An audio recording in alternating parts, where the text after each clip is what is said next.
రైతు మిత్ర కార్యక్రమానికి స్వాగతం. మనం ఇప్పుడు భువనగిరి సమీపంలో ఉన్న రామకృష్ణాపురంలో ఉన్నాము. ఇక్కడ అమేయ కృషి వికాస కేంద్రంలో జిట్టా బాలరెడ్డి గారు, జ్యోతిరెడ్డి దంపతులు సమగ్ర వ్యవసాయాన్ని సక్సెస్ఫుల్ గా చేస్తున్నారు. ఆ వివరాలు ఏంటో తెలుసుకుందాం.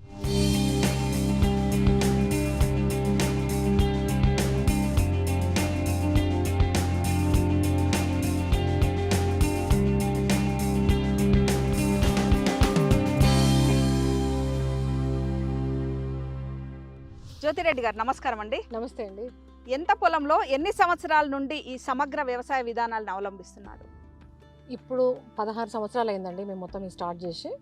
16 సంవత్సరాల క్రితము వ్యవసాయం స్టార్ట్ చేయాలని అనుకున్నప్పుడు బాలరెడ్డి గారు ఉన్నటువంటి జర్నలిజం నుంచి ఇది పార్ట్ టైమ్గా చేద్దామని అనుకున్నాం యాక్చువల్గా.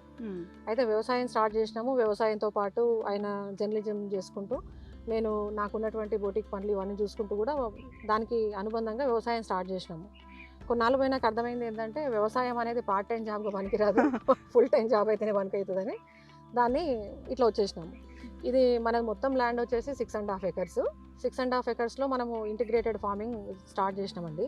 ఇంటిగ్రేటెడ్ ఫార్మింగ్కి ఎందుకు వెళ్ళాలని అనుకున్నామంటే రైతుల ఆత్మహత్యలు అనేవి ఎక్కువవుతున్నాయి. రైతుల ఆత్మహత్యలు ఒక తరానికి ముందెళ్తే కనుక ఒక 25-30 ఏళ్ళ క్రితము ఆ రైతు ఆత్మహత్యలు లేవు.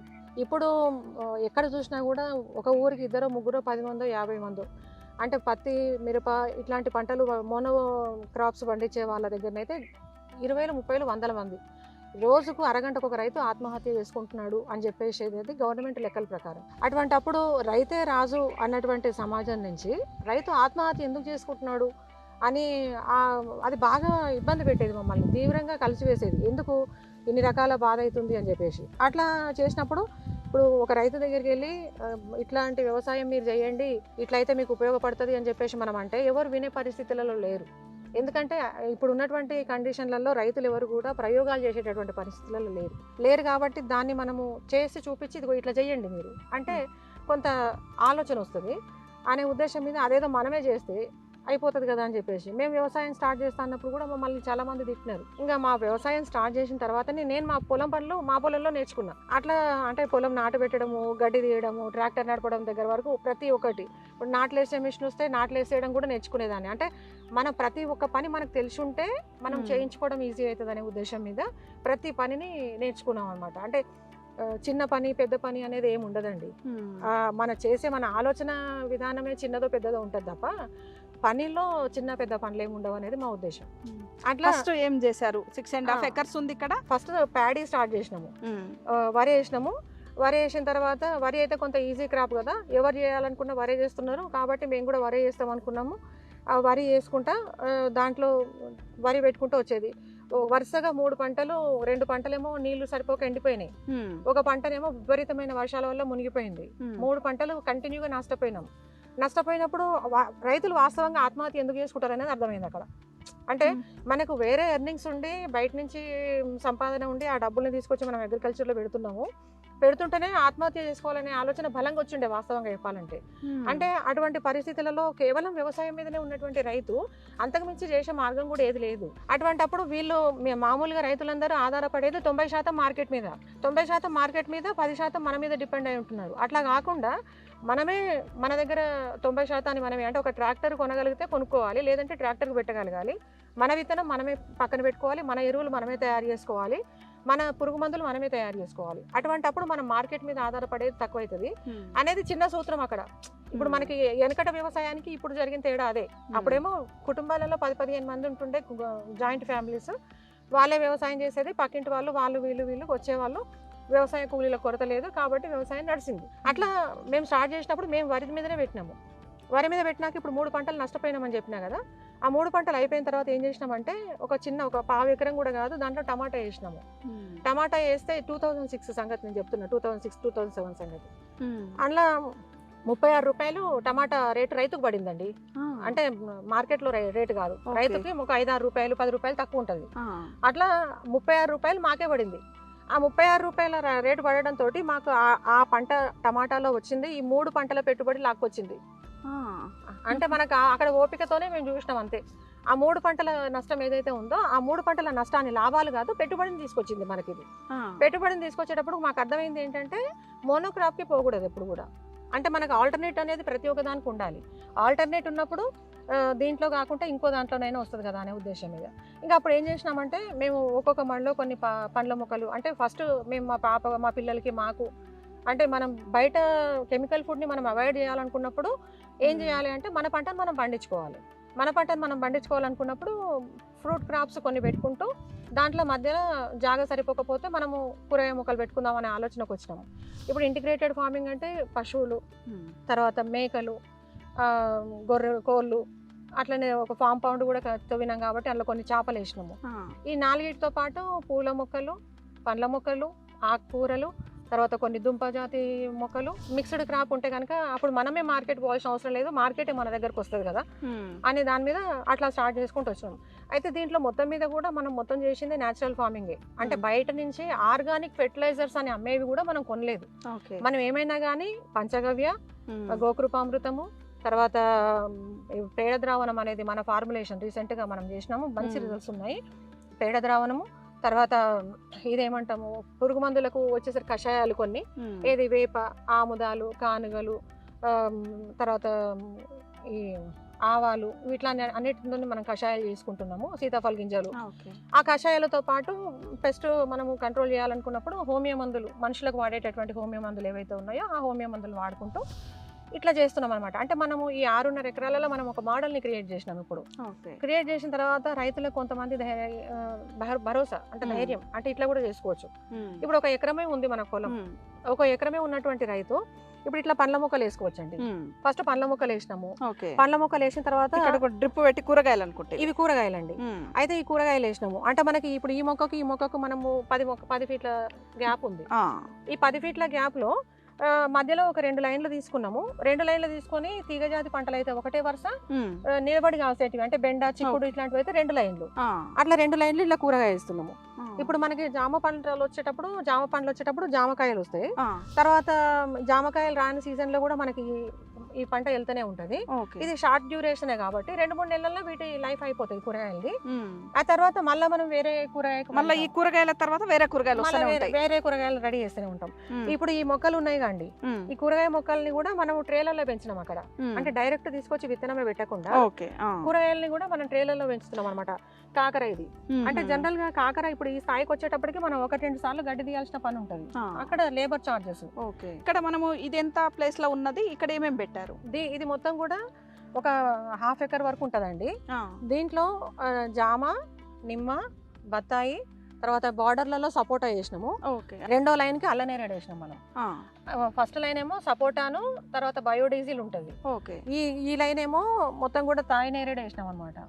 అయితే ఈ నేరేడు వేసిన తర్వాత మళ్ళీ జామ వేసుకుంటూ వచ్చినాం. యాక్చువల్ గా మాకు నర్సరీ కూడా ఉంది కాబట్టి నర్సరీలో అవసరమైనటువంటి మొక్కలు తయారు చేయాలి కదా, దానికోసం అని చెప్పి ఇట్లా ఈ డిస్టెన్స్ పెట్టినాము. లేకుంటే కనుక జామ 10 ఫీట్లలో వేసుకోవచ్చు, కానీ మిగతా ఏ క్రాప్ కూడా 10 ఫీట్లలో వేసుకోవద్దు. ఒకవేళ వేసుకోవాలన్నప్పుడు ఏం చేయాలంటే మల్టిపుల్ క్రాప్ లేయర్. ఇప్పుడు ఇక్కడ నిమ్మ ఉంది నా వెనకాల, నా ముందు జామ ఉంది, మళ్ళీ నిమ్మ ఉంది. అట్లా ఇట్లా క్రాప్ చేంజ్ చేసుకుంటూ వస్తే అప్పుడు దీని ఏజ్ కి దాని ఏజ్ కి కాంట్రవర్స్ కాకుండా ఉంటది అనమాట. అట్లా ఇట్లా వేసుకుంటే రైతుకు ఫస్ట్ ఈ జామ పంట మీద ఆదాయం స్టార్ట్ అవుతుంది, తర్వాత నిమ్మ పంట మీద ఆదాయం స్టార్ట్ అవుతుంది, తర్వాత వేసుకునేటటువంటి ఇప్పుడు నేరేడు ఇవన్నీ ఇట్లా వస్తుంటది అనమాట. అంటే మనకు ఏ సీజన్ లో ఆ డబ్బులు వస్తుంటాయి. ఇట్లా మల్టిపుల్ క్రాప్ చేయాలంటే రెగ్యులర్ గా ఇన్కమ్ ఉన్నట్టే. ఇన్కమ్ ఇప్పుడు ఇంటిగ్రేటెడ్ ఫార్మింగ్ పెట్టుకుంటే 365 డేస్ మన చేతికి డబ్బు వస్తూనే ఉంటది. ఎప్పుడు డబ్బు అంటే మనకు వరి ఇప్పుడు రెండు పంటలు అండి, రెండు పంటలు అనుకున్నప్పుడు మనకు 6 నెలలకు ఒక ఎకరం మీద 15,000 రూపాయలు లాభం వస్తుంది. ఒక ఎకరం మీద 15,000 రూపాయలు ఒక ఎకరానికి లాభం వస్తుంది. అంటే 15,000 డివైడెడ్ బై 6 మంత్స్ అనుకుంటే కనుక 2,500 ఒక ఎకరానికి నెలకు వస్తుంది. నెలకు 2,500 మన దగ్గర పనిచేసే కూలైన కూడా రాడు. అట్లాంటిది రైతులు వెట్టి చాకరీ చేస్తున్నారు. అట్లా కాకుండా అంటే నాకు 50 ఎకరాలు ఉన్నది రైతు వరి పెట్టుకోవడం వేరు, ఇట్లా పెట్టుకోవడం వేరు. తర్వాత ఇంకోటి ఏంటంటే అండర్ గ్రౌండ్ వాటర్ ఏదైతే ఉన్నాయో గ్రౌండ్ వాటర్ మనకు తగ్గిపోతుంది, నీటి వనరుల కొరత ఏర్పడుతుంది అనుకున్నప్పుడు వరికి పోవడం అనేది కరెక్ట్ కాదు. ఇంటిగ్రేటెడ్ ఫార్మింగ్ కు వెళ్ళాలి. లేదు వరి పెట్టుకోవాలనుకున్నప్పుడు వరిని కూడా డ్రిప్ పద్ధతిలో కానీ ఎరగడ వరికి కానీ పెట్టుకోవాలి తప్ప బుడద పంటగా నీళ్లు పెట్టుకోవాలి. పారించే పద్ధతి మంచిది మంచిది కాదంటారు. మేడం ఇక్కడ ఏంది ఆ చెట్టు ఒకసారి చూద్దామా? మేడం ఇవి గెట్ల పొంటి చాలా కనిపించినాయి. ఈ చెట్లు చిన్న చిన్న కాయలు కూడా ఉన్నాయి. అసలు ఈ చెట్టుని ఏమంటారు? ఈ కాయలతో ఏం చేస్తారు? ఇవి బయోడీజిల్ అంటారండి, క్యాలోఫిలం ఇన్నోఫిలం అంటారు. అయితే ఈ కాయల్ని మనము ఎండబెట్టిన తర్వాత ఎండిపోతాయి కదా, ఎండిపోయిన తర్వాత మనము ఆయిల్ ఎక్స్పెల్లర్లో ఆయిల్ తీస్తాం కదా, పల్లీలు నువ్వులు. అట్లా ఆయిల్ తీస్తే వచ్చినటువంటి ఆయిల్ తోటి జనరేటర్లు మన పొలంలో పనిచేసే ట్రాక్టర్లు నడుపుకోవచ్చు. ఎక్కడి నుంచి తెచ్చారు ఈ మొక్క? ఎన్ని మొక్కలు పెట్టారు మీరు? ఈ మొక్కలు మన దగ్గర ఇప్పుడు ఒక 10-15 మదర్ ప్లాంట్స్ వేసినాము. మదర్ ప్లాంట్స్ నుంచి ఇంకా వస్తుంది, అంటే మనకు దానికి తగినటువంటి ఉత్పత్తి ఇంకా రావట్లేదు. అంటే మనం మొక్కలు కూడా తయారు చేస్తున్నాం కాబట్టి నర్సరీలో అవసరమైన మొక్కలు వీటిని ఎక్కువగా తీయడం కుదరలేదు. అయితే దీన్ని ఇప్పుడు మన రోడ్ల పక్కన మనకు ఈ క్రోనోకార్పస్ వేస్తారు కండి, క్రోనోకార్పస్ వేయొద్దు అసలు యాక్చువల్గా. అటువంటి ప్లేస్లలో కూడా ఇట్లాంటి చెట్లు వేసుకుంటే ఇదేమో ఆక్సిజన్ రిలీజ్ చేస్తుంది. తర్వాత ఈ లీఫ్ చూసారు కదా, షైనింగ్ ఉంటుంది. ఎప్పుడు కూడా ఇది జీరో ఆకు రాల్చడం అనేది ఉండదు, పూర్తిగా ఆకు రాల్చడం అనేది ఉండదు, ఎప్పుడు గ్రీనరీగానే ఉంటుంది. కాబట్టి రోడ్ల పక్కన కూడా మన గ్రీనరీగా ఉండడానికి అవకాశం ఉంటుంది, రెయిన్స్ అట్రాక్ట్ చేస్తుంది, పొల్యూషన్ కంట్రోల్ చేస్తుంది. కాబట్టి ఈ మొక్కలు బయట పెట్టాలనుకున్నా కూడా ఇవి పెట్టుకోవడానికి అనుకుంటే మీరైతే ప్రాక్టికల్ గా తీసి చేసిరా?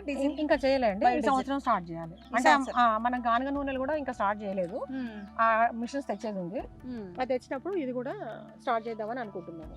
ఓకే, ఇది చాలా యూస్ఫుల్ అవుతుంది. అయితే అవెన్యూ ప్లాంటేషన్ కి అవుతుంది, బార్డర్ క్రాప్ గా పెట్టుకోవచ్చు.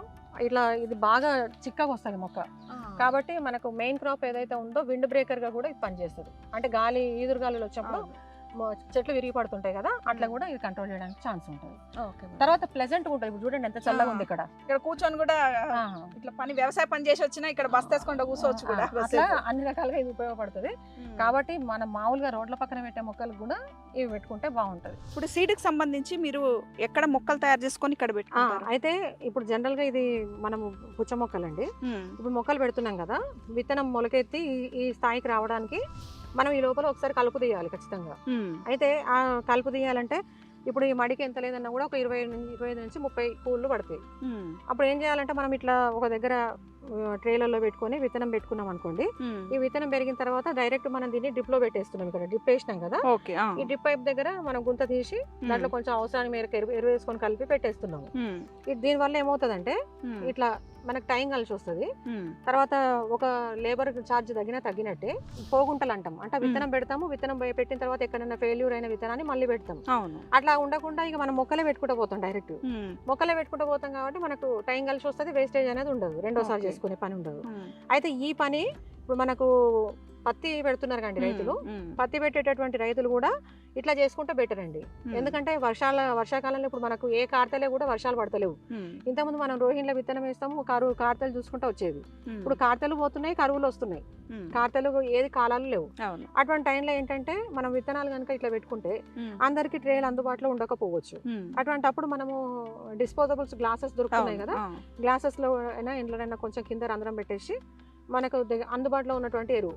అంటే మీరు చెట్టు కింద పెట్టారు కదా, అంటే షేడ్ నెట్ ఏమీ లేదా, చెట్టు నీడ సరిపోతుందా? అంటే ఇప్పుడు పెద్ద చెట్టు ఉందండి, ఇప్పుడు చెట్టు ఉంది, చిన్న చెట్టు కాకుండా కొంచెం పెద్ద చెట్లు చూసుకొని చెట్ల నీడ పెడితే మనం వాటర్ ఒకవేళ టైంకి వర్షాలు పడకపోయినా గానీ మనం ఆ మందం వాటర్ ఇచ్చుకోవచ్చు. మంచి వర్షం పడ్డప్పుడు మనం చెట్లు పెట్టుకుంటే కనుక విత్తనాల కాస్ట్ రెండోసారి విత్తనాలు పెట్టాల్సిన పని ఉండదు.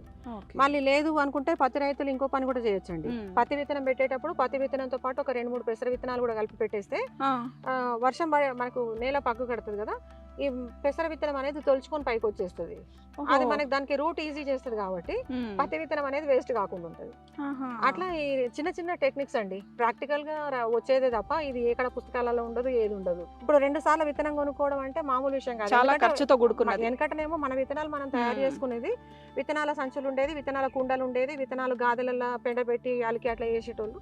ఇప్పుడు ఏది లేదు కాబట్టి మనం పోతున్నాము, డబ్బులు కట్టి డబ్బులు తెచ్చుకుంటున్నాం కాబట్టి ఖరీదైన విత్తనం ఖరీదైంది కాబట్టి ఖచ్చితంగా మనం తగినటువంటి జాగ్రత్తలు పాటించాలి. ప్రతి విత్తనం కూడా మొక్కగా మారే చర్యలు తీసుకున్న తర్వాతనే భూమిలో వేస్తే మంచిది అంటారు. మంచిది, వేస్టేజ్ కాకుండా. దీంతో పాటు మేడం మీరు ఈ ఇంటిగ్రేటెడ్ అగ్రికల్చర్ లో భాగంగా ఈ పండ్ల తోటలో మొక్కకు మధ్యన 10 ఫీట్లు తీసుకున్నారు కదా? అవును, 10 ఫీట్లు తీసుకున్నారు. మరి కొన్ని చోట్ల నీడ ఉంది, ఇప్పుడు మనకు అక్కడ అవును. కనిపించింది ఆ చెట్ల దగ్గర. అవును. మరి నీడ ఉన్నప్పుడు నీడకు చెట్లు మొలుస్తాయా? మొలుస్తాయండి. ఎట్లా మొలుస్తాయి అంటే మనకు సూర్యుడు అనేది ఒకటే దగ్గర ఉండడు, క్లాక్ వైజ్ తిరుగుతాడు కాబట్టి ఎండ అనేది తిరుగుతూనే ఉంటుంది. ఆ మొక్కకు అవసరమైనటువంటి ఎండ తగిలితే సరిపోతుంది. అంటే మనం ఇంత తినాల్సిన అవసరం లేదు, మన శరీరానికి అవసరమైనటువంటి న్యూట్రియంట్స్ మనం తీసుకుంటే మనం బ్రతుకుతాం, సరిపోతుంది అన్నట్టు. అట్లా దానికి ఇవ్వాలి. తర్వాత వాటర్ వచ్చేటప్పటికి ఏం చేస్తున్నామంటే మేము మా పొలంలో అవసరమైనదంతా కూడా పీవీసీ లైన్ మొత్తం కూడా మెయిన్ లైన్ ఒకటే వేసేసినాం ఫస్ట్. వరాలంబట ఒడ్డంబట అన్ని వేసేసి దానికి ప్రతి 2.5 ఫీట్లకు కనెక్షన్ ఇచ్చుకున్నారు. ఇట్లా 2.5 ఫీట్లకు అక్కడనే ఇచ్చినాం, బయటికి ఇక్కడ ఇవ్వలేదు. అక్కడే ఇస్తాం బయటికి. అంటే మనకు ఒక 3 ఫీట్స్ పైప్ బయటికి పెట్టి వదిలేస్తాము. ఇప్పుడు మెయిన్ పైప్ లైన్ అంతా కూడా ఈ వరం నుంచి ఉందండి. ఈ వరం నుంచి ఉంటే ఇప్పుడు ఈ పైపులు చూసారు కదా, దీనికి ఇట్లా 2.5 ఫీట్స్ తోటి ప్రతి పైపు బయట లోపల నుంచి తీస్తాం బయటికి. తీసిన తర్వాత ఇక్కడ కనెక్టర్స్ ఉంటాయి. ఒకవేళ మనం కూరగాయలు వేయటం లేదు, అప్పుడు ఏం చేస్తామంటే దీన్ని తీసేసి దీన్ని ఇక్కడ తిప్పి క్యాప్ పెట్టేసుకుంటే లాక్ చేసేస్తే ఇక్కడ అయిపోతుంది. అయిపోయినప్పుడు ఈ వెజిటబుల్ లైన్ అంతా కూడా రెగ్యులర్ డ్రాపర్స్ అండి. మామూలుగా చుక్క నీళ్ళు పడతాయి కదా, అట్లా పడతాయి. తర్వాత ఇక్కడ ఈ పండ్ల మొక్క ఉంది కదా, ఈ పండ్ల మొక్క దగ్గరకు వచ్చేటప్పటికి ఇది మైక్రో ట్యూబ్.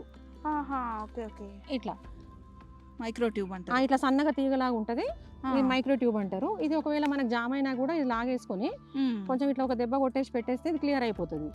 అయితే దీని వల్ల ఉపయోగం ఏంటంటే మనకు మన తెలంగాణ రీజియన్ లో ఉన్న ఫ్లోరైడ్ కి ఎప్పుడు కూడా వాటర్ బ్లాకేజ్ అవుతుంటాయి. బ్లాకేజ్ అయిపోయి అవి మొత్తం కూడా మూసుకుపోతుంటాయి. అప్పుడు దాన్ని అసిడిక్ ట్రీట్మెంట్ చేయించడము, తర్వాత డ్రిప్ లోన్ వచ్చినప్పుడు ఫస్ట్ మొక్కకి ఎంత వాటర్ పడుతుందో లాస్ట్ మొక్కకి అంత వాటర్ పడదు. అట్లా జరిగినప్పుడు ఏమవుతుంది అంటే గ్రోత్ అనేది ఈక్వల్ గా ఉండవు. అటువంటి అప్పుడు ఇది రివర్స్ వాటర్ పంపింగ్ సిస్టమ్ అంటారు. అంటే మన వాటర్ అనేది ఈ లైన్ మొత్తంలో అక్కడి వరకు వెళ్ళి రివర్స్ లో వచ్చేటప్పుడే ఈ పైప్ లోంచి బయటకు వస్తుంది. అంటే కనెక్ట్ చేసేటప్పుడే మనం ఇటువైపు కనెక్ట్ చేయకుండా అటువైపు కనెక్ట్ చేస్తాము కాబట్టి అపోజిట్ సైడ్ లో ఉంటుంది అనమాట. అటువైపు పోయి రివర్స్ లో వచ్చేటప్పుడే వాటర్ వస్తాయి. ఇది సన్నగా దారలాగా పడుతుంది. ఇప్పుడు మనకు డ్రిప్ లో పడేటప్పుడు ఒక గంట 2 గంటలు వాటర్ పడితే దీంట్లో ఒక 30-40 మినిట్స్ పెడితే సరిపోతుంది నీళ్లు. తర్వాత మీరు కొలత పెట్టి చూసుకున్నా గానీ ఫస్ట్ మొక్కకు చివరి మొక్కకు కూడా ఈక్వల్ వాటర్ పడతాయి. అది ఇబ్బంది ఉండకుండా ఉంటది. మొక్క గ్రోత్ కూడా ఈక్వల్ గా వచ్చేస్తుంది. గ్రోత్ ఈక్వల్ గా వస్తుంది. వాటర్ న్యూట్రియంట్స్ కూడా మనం ఇచ్చేస్తాం కదా. తర్వాత మామూలుగా కొన్ని హోమియో మెడిసిన్స్ మనం ఏదైతే మొక్కకి ఇవ్వాలనుకుంటున్నామో అక్కడ వెంచురీస్ పెట్టాము. వెంచురీస్ తోటి మనం డ్రమ్ లో కనెక్ట్ చేస్తే ఆ వాటర్ అంతా కూడా వీటికి వచ్చేస్తుంది అనమాట. అంటే ఇది కొంత ఈజీ అగ్రికల్చర్. అంటే ప్రతిసారి మడికి పైప్ లైన్ దొబ్బడము, వేయడము, అంటే ప్యాటర్న్ మార్చడము ఇదంతా కాకుండా ఒకేసారి పర్మనెంట్ లైన్ నుంచి చిన్నగా ఇచ్చుకోవచ్చు. చిన్న లైన్లు ఇచ్చేసినాం. ఇప్పుడు ఈ గడ్డి అంత ఉంది కండి, ఇదంతా కూడా మన పొలంలో వెళ్ళినటువంటి కలుపు ఏదైతే ఉందో ఇప్పుడు ఇక్కడ పైప్ లైన్ ఉంది కాబట్టి దీని మీద మనం బరువులు పెట్టడానికి కానీ ట్రాక్టర్లు దున్నడానికి కానీ ఏది అవసరం లేదు. కాబట్టి ఉన్నటువంటి గడ్డి కాదు అంత ఇక్కడ వేసేస్తే ఇది కంపోస్ట్ అవుతుంది. అంటే తక్కువ పొలాలు ఉన్నాయి మనకి, ఏం చేయాలి అని అనుకున్నప్పుడు ఇది ఒకటి. తర్వాత మీరు వాటర్ అడిగారు కదా, అసలు మనకు తెలంగాణ రీజియన్ లోనే వాటర్ తక్కువ. అటువంటి అప్పుడు మా బోర్లు కూడా ఆగిపోతుండేవి. మేడం, బోర్ల కింద వ్యవసాయం అంటే నీటి సమస్యలు కూడా చాలా ఉంటాయి. మరి మీకు బోర్ మంచిగా పోస్తుందా? ఎంత ఇంచులు పోస్తుంది? బోర్లు స్టార్టింగ్ లో మేము పొలం ఎండిపోయింది అన్నప్పుడు మేము వరుసగా వేసినామండి. 3 బోర్లు వేసినాము. అయితే ఎప్పుడు కూడా సీజన్ లో పోస్తుండే, మళ్ళీ ఎండాకాలం రాగానే మనకు ఆగిపోయడం ఇట్లా ఆగిపోతాయి కదా, ఆగిపోయడం ఓసారి అన్ని బోర్లు ఆగిపోయేది. ఆగిపోయినప్పుడు ఇంకేం చేసినామంటే పర్మనెంట్ సొల్యూషన్ కావాలి మనకు. అప్పుడు ఏం చేసినామంటే ఇప్పుడు మన పొలం బార్డర్ ఏదైతే ఉందో బార్డర్ చుట్టూ 4 ఫీట్ల వెడల్పుతోటి 3 ఫీట్ల వెడల్పుతోటి 4 ఫీట్ల లోతుతోటి మొత్తం కూడా ఈ కందకాలు దొవ్విచ్చేసినాం. కందకం దొవ్విచ్చేస్తే ఏం జరిగిందంటే కందకం దొవ్విచ్చి ఇప్పుడు 8 ఏళ్ళు ఇది 8 ఏళ్ల కింద దొవ్వించిన కందకాలన్నీ కూడా పొలం చుట్టూతర దొవ్వించినాం కదా. దాంట్లో సంవత్సరానికి ఒకసారి ఇప్పుడు మనకు వర్షం నీళ్ళు వచ్చినప్పుడు లేదంటే మన పొలంలో గడ్డి తీస్తాము, దూరంగా మోసుకుపోయేది ఎందుకని ఆ కందకాలనే వేసేస్తాము. అప్పుడు వర్షం నీళ్ళు వచ్చేటప్పుడు గడ్డి ఉంటుంది కాబట్టి అది మంచి కుళ్ళిపోతుంది, వాటర్ హోల్డ్ చేస్తుంది, ఎక్కువ పీల్చుకుంటుంది బాగా. ఎన్ని భూములకి నీళ్ళు వెళ్ళగలిగితే అన్ని వెళ్ళాలి, మన ఉద్దేశం అది. అట్లా వెళ్ళినాక ఆ గ్రౌండ్ మన బోర్లు అన్ని కలుపుకున్నాయి, రీఛార్జ్ అయినాయి మంచిగా. అయిపోయి మనకు వాటర్ సరిపోతుంది. అయితే ఇప్పుడు ఈ సంవత్సరం మొన్న ఏం చేసామంటే ఇప్పుడు 15 రోజుల కింద మళ్ళీ ఇప్పుడు ఎట్లయినా పూడిక తీయాలి కదా, ఇప్పుడు 2 ఏళ్ళు అవుతుంది పూడిక తీయక. మళ్ళీ పూడిక తీసేటప్పుడు అందులో వెళ్ళిన ఎరువు అంతా పైకి వేసేసి ఆ ఎరువు అంతా మట్టి తీసుకుపోయినాం. మళ్ళీ మనం నర్సరీలోకి మళ్ళీ చెట్లకి వేయడానికి వాడేసాం. చెట్లకు కూడా జవిస్తుంది వేసేసినాం. అట్లా వేసినాక ఇప్పుడు మిగిలిన చెత్త చెదారం అంతా ఇది.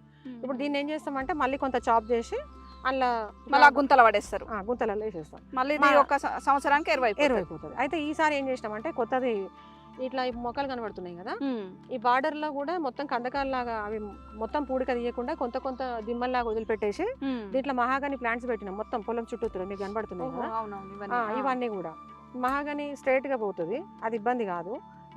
ఆకుతో కూడా ప్రాబ్లం ఏమి ఉండదు. అట్లా ఇప్పుడు మనకు దగ్గర దగ్గర ఒక 100 మొక్క వచ్చినాయి అనుకుందాం. 100 మొక్క వచ్చినా కూడా 10-15 ఏళ్ళ తర్వాత మనకు మంచి కలప వస్తుంది. మంచి కలప వస్తుంది. ఒక 25,000 రూపాయలు ఒక మొక్క అనుకున్నా కూడా ఒక 25 lakhs వరకు మనకు ఫిక్స్డ్ డిపాజిట్ చేసుకున్నట్టు ఇది మొక్కలు పెట్టుకున్నట్టు. అయితే ఇప్పుడు మనకు అది అదనంగా కూడా ఇప్పుడు మన వరాలం బట్టి ఉన్న భూమి మనం వాడుకునేది ఏమి ఉండదు వాస్తవంగా చెప్పాలి. గట్టి ఉంటుంది గట్టి ఉంటుంది. తర్వాత మనం ఇట్లనే చెత్త చెదారం అంతా వేస్తుంటాము, వేస్ట్ అవుతుంటది. కాబట్టి ఉన్నటువంటి ల్యాండ్ కూడా మనం ఇట్లా యూటిలైజ్ చేసుకుంటే, అంటే జనరల్ గా మన తక్కువ ల్యాండ్ ఉంది, ఇప్పుడు ఎకరమే ఉంది నాకు, ఎకరం ల్యాండ్ ఏమవుతుంది అని అనుకున్నప్పుడు ఇక ఇట్లా చుట్టూ ఒక 10-20 మొక్కలు వేసుకొని కూడా మధ్యలో మనం కల్టివేషన్ చేసుకోవచ్చు. బార్డర్ ప్లాంట్స్ పెట్టుకొని. బార్డర్ ఇప్పుడు మేడం ఈ ట్రెంచెస్ తోవినాక భూగర్భ జలాన్ని సంరక్షించుకుంటున్నాక మీ బోర్లు ఎన్ని ఇంచులు పోస్తున్నాయి? అంతకుముందు బ్రేక్ ఇచ్చేదండి, ఇప్పుడు బ్రేక్ ఇవ్వకుండా పోస్తున్నాయి. జనరల్ గా ఎన్ని ఇంచులు ఒక్కొక్క బోర్? 2-2.5 అంతకంటే ఎక్కువ ఏమి ఉండవండి మనకు తెలంగాణలో, అంతకంటే ఎక్కువ ఏమి ఉండవు. 1.5 ఇంచ్ బోర్ ఉంటుంది, 2.5 ఇంచ్ బోర్ ఉంటుంది, 2 ఇంచ్ బోర్ ఉన్నా ఏదున్నా కూడా ఎండాకాలం వచ్చేటప్పటికి ఒకటేలాగా పోసే బోర్లు తక్కువ ఉంటాయి.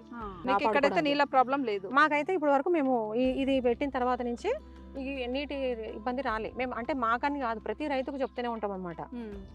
వాళ్ళ జాగాలో వాళ్ళు ఇంకుడు గుంతలు చేసుకోవడమో, వాటర్ హార్వెస్టింగ్ చేయకుండా ఉండనేది. దీంతో పాటు మేము ఏం చేసినామంటే మాకున్న బోర్లలో 3 బోర్లకు రీఛార్జ్ పాయింట్లు కూడా చేసుకున్నాం అనమాట. బోర్ చుట్టూలా తవ్వి రాళ్ళు అట్లేసి ఆ ఇంకుడు గుంతలను ఏర్పాటు చేసినాము. దానివల్ల అక్కడ పొలంలో వచ్చేటటువంటి వేస్ట్ వాటర్ ఏవైతే ఉంటాయో, ఇప్పుడు మనం నర్సరీకి పెడతాం వాటరు, నర్సరీకి వాటర్ పెట్టినప్పుడు కూడా కొన్ని నీళ్ళు వచ్చినా కూడా ఆ బిందెడి నీళ్ళు కూడా మేము వేస్ట్ చేయాలని అనుకోవట్లేదు. అవి రీఛార్జ్ అయిపోతాయి, రీఛార్జ్కి వెళ్ళాలి. ఇప్పుడు ఇల్లు ఉంది, ఇల్లు దగ్గర కూడా మేము ఇంకుడు గుంత కట్టినాము. యాక్చువల్గా మా ఇంకుడు గుంత దగ్గర బోర్ లేదు. అందరూ మమ్మల్ని అదే అన్నారు అనమాట. అంటే కాదు, ఆ వాటర్ గ్రౌండ్ వాటర్ పోతే మాకు కాకుండా ఇంకెవరికైనా పోతాయి కదా, అంతేగాని మనం భూమిలోకి పంపించాల్సిన బాధ్యత మనది. వాడుకుంటా కాబట్టి పంపించాలి, అది ఎవరికైనా ఉపయోగపడని. అందుకని మొత్తం కూడా వేస్ట్ పోనీయకుండా ప్రతి నీటి చుక్కను మనం భూమిలోకి పంపించే ఏర్పాటు చేస్తున్నాం.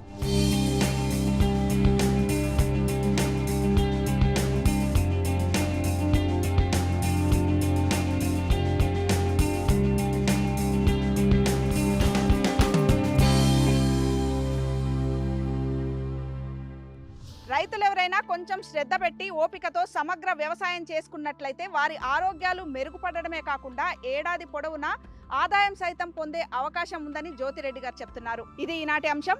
మరో వ్యవసాయ సంబంధ అంశంతో మళ్ళీ కలుద్దాం. అంతవరకు సెలవు, నమస్కారం. For more videos like this, subscribe Big TV channel.